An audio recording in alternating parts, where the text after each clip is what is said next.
Cinema ഇൻഡസ്ട്രിയിൽ വരാനുള്ള ഒരു മാറ്റം? എന്നെ പോലത്തെ ചെറിയ ആൾക്കാരുടെ സിനിമകൾ വലിയ ആൾക്കാരെടുക്കുക, വലിയ ആൾക്കാരെടുക്കട്ടെ. പക്ഷേ എനിക്ക് തോന്നിയിട്ടുള്ളത്, കാരണം ഇപ്പോഴും ഒരു ഇതുണ്ട്, കാരണം ഒരു കാറ്റഗറൈസ് ചെയ്യുന്നുണ്ട് സിനിമ. ചിലപ്പോൾ മക്ബൂലിൻ്റെ സിനിമയാണെങ്കിൽ വലിയ സിനിമയല്ലായിരിക്കും, അല്ലെങ്കിൽ വേറെ ആരുടെങ്കിലും സിനിമയാണെങ്കിൽ അത് വലിയ സിനിമയാണ്, അപ്പോൾ നമുക്ക് അതിന് ആദ്യം പോവാം. പക്ഷെ നമ്മളും അതേ എഫേർട്ട് എടുത്തിട്ട് ചെയ്യുന്ന സിനിമകളാണ്.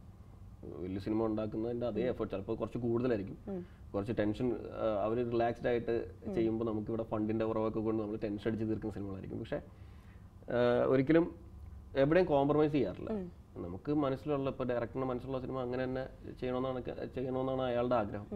നമ്മൾ കേട്ട കഥ അതുപോലെ തന്നെ സിനിമയാക്കണമെന്നാണ് നമ്മുടെ ആഗ്രഹം. അപ്പോൾ എനിക്ക് തോന്നുന്നു ഒട്ടും അങ്ങനെ മാറ്റി നിർത്താണ്ട് എല്ലാവരും സിനിമയാണെന്ന് കരുതി തിയേറ്ററിൽ പോവുക. ആസിഫുമായിട്ട് ഏറ്റവും കൂടുതൽ ക്ലോസ് ആണ് കേട്ടോ. What is the secret story? എനിക്ക് തോന്നുന്നു ചാലുക്കാക്ക് കഴിഞ്ഞ എൻ്റെ ഒരു ബ്രദർ ആണ് ആസിഫ്. കാരണം അസ്രവിത്തിന് മുമ്പേ എനിക്ക് ആസിഫിനെ അറിയാം. അസ്രവിത്ത് ചെയ്ത് കഴിഞ്ഞപ്പോൾ ഞങ്ങൾ ഒരുപാട് ക്ലോസ് ആയി. ഞങ്ങളുടെ ഇടയിൽ അത്രയും ഒരു ഭയങ്കര കംഫർട്ടബിളാണ് ഞങ്ങൾ രണ്ടുപേരും അങ്ങോട്ടും ഇങ്ങോട്ടും. ഇവൻ ഞങ്ങൾ രണ്ടുപേരും ഒരുമിച്ചുള്ളപ്പോൾ സിനിമകളെ കുറിച്ച് സംസാരിക്കാറില്ല, അല്ലെങ്കിൽ ആസിഫിൻ്റെ അടുത്ത പ്രൊജക്റ്റ് അല്ലെങ്കിൽ എൻ്റെ അടുത്ത പ്രൊജക്റ്റിനെ കുറിച്ച് അല്ലെങ്കിൽ നടന്നുകൊണ്ടിരിക്കുന്ന പ്രൊജക്റ്റുകളെ കുറിച്ചൊന്നും ഡിസ്കസ് ചെയ്യാറില്ല. പക്ഷേ എനിക്കൊരു കൺഫ്യൂഷൻ വരുമ്പോൾ ഞാൻ ചെന്ന് ചോദിക്കുന്നത് ആസിഫിൻ്റെ അടുത്താണ്. നിങ്ങൾ രണ്ടും സെൽഫ് മെയ്ഡ് ക്യാരക്ടേഴ്സ് ആണ് ആക്ച്വലി, ഓൾമോസ്റ്റ് ആണ് അല്ലേ? ദുൽഖറിനോട് എപ്പോഴേലും അസൂയ വന്നിട്ടുണ്ടോ? എപ്പോഴും എപ്പോഴും തോന്നിയിട്ടുണ്ട്. കാരണം ചിലപ്പോൾ ഞാൻ പറഞ്ഞില്ലേ, ഞാൻ ഒരുപാട് നല്ല ക്യാരക്ടേഴ്സ് ചെയ്യണമെന്ന് ആഗ്രഹിക്കുന്ന ഒരാളാണ്. അപ്പോൾ നമ്മൾ ചെയ്യണമെന്ന് ആഗ്രഹിക്കുന്ന ഒരുപാട് ക്യാരക്ടേഴ്സ് ദുൽഖർ ഓൾറെഡി ചെയ്ത് കഴിഞ്ഞു. അതൊക്കെ കാണുമ്പോൾ എനിക്കിങ്ങനെ ചേരാ, നമുക്ക് വന്നില്ലല്ലോ, എനിക്ക് ചെയ്യാൻ പറ്റില്ലല്ലോ, എനിക്ക് വന്നിരുന്നെങ്കിലോ എന്നൊക്കെ ഇങ്ങനെ ആഗ്രഹിച്ചിട്ടുണ്ട്. പക്ഷെ എനിക്ക് വരുന്നത് എന്നും എന്താ പറയുക, ആ ഒരു ടെൻഷൻ അടിച്ച് നടക്കുന്ന, അല്ലെങ്കിൽ എന്തെങ്കിലും ഒരുപാട് പ്രശ്നത്തിൽ ചെന്ന് ചാടുന്ന ക്യാരക്ടേഴ്സൊക്കെയാണ്. സിനിമയിൽ വന്നതിന് ശേഷം ഇതൊരു രക്ഷയുമില്ലായിരുന്നു, ഇങ്ങനെയൊക്കെ ചെയ്യുന്നവരെ സമ്മതിച്ചു കൊടുക്കണം എന്നെപ്പോഴും പറയേണ്ടി വന്നിട്ടുണ്ടോ? ഇല്ല, കാരണം സിനിമയിൽ വരുന്നപ്പോൾ തന്നെ ഞാൻ പ്രിപ്പയർഡ് ആയിരുന്നു. കാരണം എൻ്റെ അടുത്ത്, കാരണം എന്തും ചെയ്യണം എന്ന് അറിഞ്ഞുകൊണ്ട് തന്നെയാണ് നമ്മൾ സിനിമയിലോട്ട് വരുന്നത്. കാരണം ഒരിക്കലും നമ്മുടെ അടുത്തൊരു ഡയറക്ടർ സ്ക്രിപ്റ്റ് പറയുമ്പോൾ ഞാൻ ഇതേ ചെയ്യുള്ളൂ എന്ന് പറഞ്ഞു കഴിഞ്ഞാൽ എൻ്റെ സ്ഥാനം എവിടെയായിരിക്കും എന്നുള്ളത് എനിക്കറിയാം. പക്ഷേ ആ ഡയറക്ടറിൻ്റെ മനസ്സിൽ എന്താണ്, ആ സ്പോട്ടിൽ എപ്പോഴാണ് എന്താണ് പറയുന്നത്, ചിലപ്പോൾ പറയുന്നത് ലിപ് ലോക്ക് ചെയ്യാനായിരിക്കും. ഇല്ല, ഞാൻ ചെയ്യില്ല എന്ന് പറഞ്ഞ് മാറിയിക്കാൻ എന്നെ കൊണ്ട് പറ്റില്ല. ഞാനൊരു ആക്ടറാണ്, എൻ്റെ പ്രൊഫഷൻ ഇതാണ്, ചെയ്തേ പറ്റുള്ളൂ. അപ്പോൾ അങ്ങനെയൊക്കെ ഞാൻ പ്രിപ്പയർഡ് ആയിരുന്നു. ഈ ഇൻഡസ്ട്രിയിൽ വരുന്നതിന് മുമ്പ് വാട്ട് ഈസ് യുവർ ലൈഫ്? ഇൻഡസ്ട്രിയിൽ വരുന്നതിന് മുമ്പ് സിനിമയിൽ കയറാൻ വേണ്ടിയിട്ടുള്ള ഒരു സ്ട്രഗിൾ ആയിരുന്നു. അതിന് വേണ്ടിയിട്ട് ഞാൻ ഒരുപാട് വഴികൾ നോക്കിയിട്ടുണ്ട്. കോളേജ് കഴിഞ്ഞപ്പോൾ ഹോട്ടൽ മാനേജ്മെന്റ് കഴിഞ്ഞു.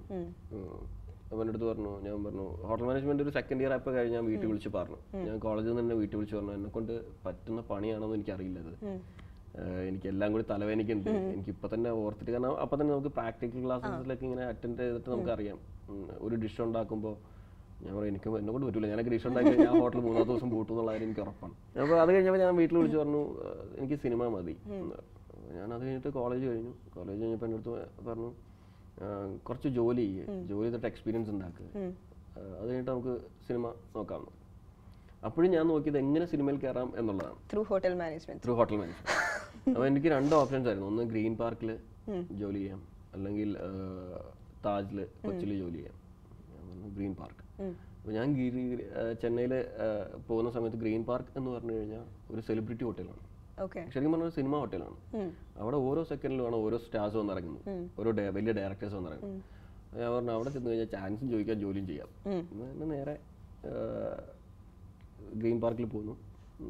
ഒരുപാട് പേരുടെ അടുത്ത് പരിചയപ്പെടാൻ അല്ലെങ്കിൽ സംസാരിക്കാൻ നമ്മൾ കാണുമോ എന്നൊക്കെ ഓർത്തിരുന്ന ഒരുപാട് പേരെ കാണുന്നു. ഒരുപാട് ഡയറക്ടേഴ്സിൻ്റെ അടുത്ത് ഞാൻ എൻ്റെ GM എന്നറിയാണ്ട് ഞാൻ ചാൻസ് ചോദിച്ചിട്ടുണ്ട്. പക്ഷേ ഒരിടത്ത് ഞാൻ 1 മാസം കംപ്ലീറ്റ് ചെയ്തിട്ടില്ല. എല്ലാവരും ഇങ്ങനെ ഓക്കെ പാക്കലാം എന്നൊക്കെ പറഞ്ഞിട്ട് പോവും, നമുക്ക് നോക്കാം എന്നൊക്കെ പറഞ്ഞിട്ട് പോവും. ഞാൻ പറഞ്ഞു 29 ദിവസം ഞാൻ ഗ്രീൻ പാർക്കിൽ ജോലി ചെയ്തു. അത് കഴിഞ്ഞിട്ട് എനിക്ക് എന്തൊക്കെയോ കഥകൾ പറഞ്ഞിട്ട് ഞാൻ നാട്ടിലോട്ട് എത്തി. അത് കഴിഞ്ഞ് നാട്ടിലെത്തിയപ്പോൾ എൻ്റെ അടുത്ത് പറഞ്ഞു നാട്ടിൽ ജോലി ചെയ്യാന്ന് പറഞ്ഞു. പിന്നെ വരുന്ന ആലോചിച്ചു. അപ്പോൾ നമുക്ക് ആ സമയത്തൊക്കെ ഏറ്റവും കൂടുതൽ സിനിമയിൽ കാണുന്നത് റമദ ഹോട്ടലാണ്. റമദയിൽ ഇവിടെ ഒരുപാട് ഷൂട്ട് നടക്കും, അപ്പോൾ ഒരുപാട് ഡയറക്ടേഴ്സിനെ കാണാം. റമദയിൽ ജോലി ചെയ്തു. റമദയിലും 28 ദിവസം ജോലി ചെയ്തു. റമദയിൽ എന്തായിരുന്നു? ഫ്രണ്ട് ഓഫീസിലായിരുന്നു. ഫ്രണ്ട് ഓഫീസ് ആയിരുന്നു. അവിടെ എനിക്ക് തോന്നി 28 days. ഏറ്റവും ടിപ്പ് ചെയ്യുന്ന സെലിബ്രിറ്റി ആരാ മീറ്റ് ചെയ്തിട്ടുള്ളത് വെൻ യു വെർ? എൻ്റെ ഫസ്റ്റ് ഗ്രീൻ പാർക്കിൽ ഞാൻ ചെല്ലുമ്പോൾ എൻ്റെ സ്വപ്നം എന്നാൽ ഞാൻ BSc ഹോട്ടൽ മാനേജ്മെന്റ് ആണ്, ഡിപ്ലോമ അല്ല ഡിഗ്രിയാണ്. അപ്പോൾ ചെന്ന് കയറുമ്പോൾ തന്നെ ഒരു പ്രോസസ്സ് ഉണ്ട്. ആദ്യം ബെൽ ബോയ് ആയിരിക്കും എന്ന് പറഞ്ഞു കഴിഞ്ഞാൽ ഡോറിന്റെ അവിടെ നിൽക്കുക, ഗസ്റ്റിന്റെ പെട്ടി എടുക്കുക, റൂം ബോയ് ആയി. അപ്പോൾ ഞാൻ പറഞ്ഞു, അപ്പോൾ എൻ്റെ ഒരു അഹങ്കാരം എന്ന് പറഞ്ഞു കഴിഞ്ഞാൽ ഞാൻ BSc അല്ലേ, അത് ചെയ്യാൻ ഡിപ്ലോമക്കാരുണ്ടല്ലോ, അപ്പോൾ എന്നെ കൊണ്ട് അതും ചെയ്യിക്കില്ല എന്നുള്ളതായിരുന്നു. പക്ഷെ ഗ്രീൻ പാർക്കിൽ പോയിട്ട് എനിക്ക് ഫസ്റ്റ് കിട്ടിയത് പെട്ടി എടുത്ത് വെക്കലാണ്. പെട്ടി എടുത്ത് വെക്കുക. അത് ഞാൻ വെച്ച പെട്ടി തമന്ന ബാട്ടിയുടെ പെട്ടിയാണ്.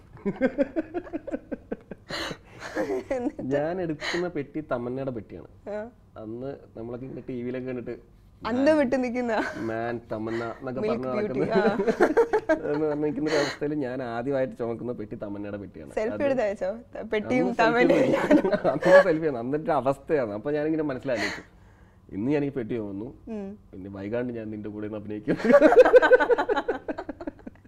ഓരോ മൂവീസ് ചെയ്ത് കഴിയുമ്പോഴും ഒബ്വിയസ്ലി ഇപ്പോൾ സോഷ്യൽ മീഡിയയുടെ വേൾഡ് ആണ്, ഡോമിനേറ്റിംഗ് വേൾഡ് ആണ്.